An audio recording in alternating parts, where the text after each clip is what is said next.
Now, it just amazes me how many people, especially in the medical profession, just treat constipation as a symptom.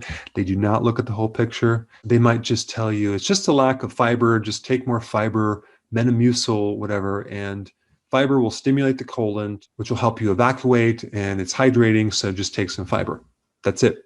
But constipation is the effect of incomplete digestion anywhere in your digestive tract. I mean, it could be a lack of stomach acid because stomach acid helps you break down protein. If you're not breaking down protein, that can end up as undigested protein. Then you have the pancreas, which produces all these enzymes. And enzymes really work in the small intestine. You have like 20 feet of tubing called the small intestine, which, by the way, your small intestine, the little villi, actually make enzymes. And also the pancreas releases enzymes in the small intestine, and that's where 90% of all your digestion occurs. And so if that doesn't occur correctly, guess what? Undigested food, both undigested carbohydrates, undigested fats, undigested protein, and it ends up as a constipation situation.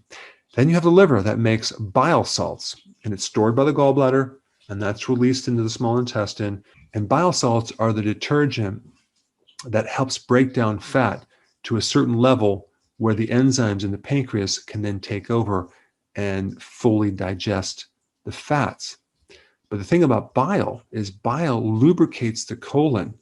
Bile hydrates the colon.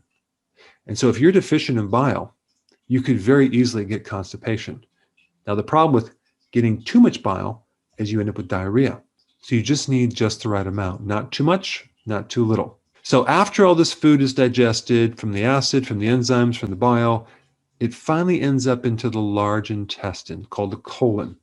This is where your friendly microbes, both friendly bacteria and friendly yeast, take over, and they start to finalize this digestive process.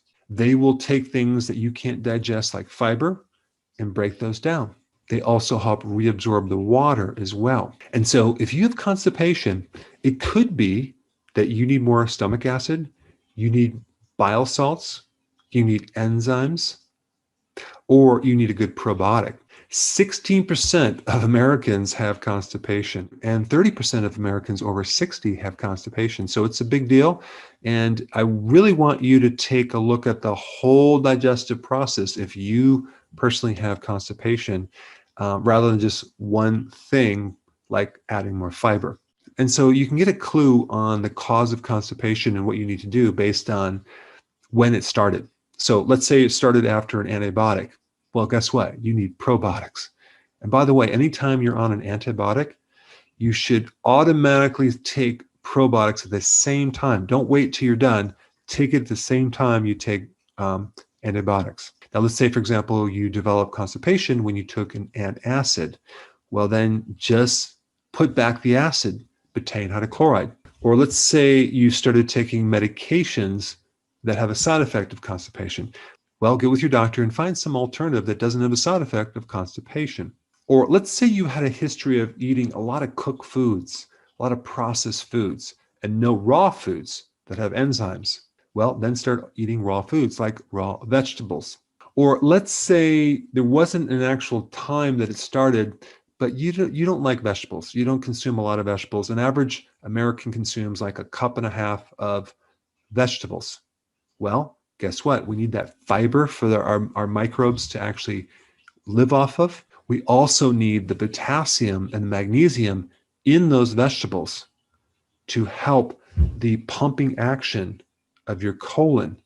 In fact, when you add more potassium, magnesium, that does help the bowels work correctly. And a lot of times people, instead of consuming vegetables, they might take Epsom salts, right? Which creates a laxative effect, and then they get diarrhea. Also, too many high carbohydrates can interfere with the nervous system that controls this whole process. It's called the enteric part of the autonomic nervous system. So if that's the case, you need something called benfotiamine, which is a type of B vitamin that actually will help support that issue. Also, frequent eating, it's the cramming of all this food down this pipe, never letting the body properly digest and go through its cycle. It takes 36 hours for food to be completely processed through your entire digestive tract.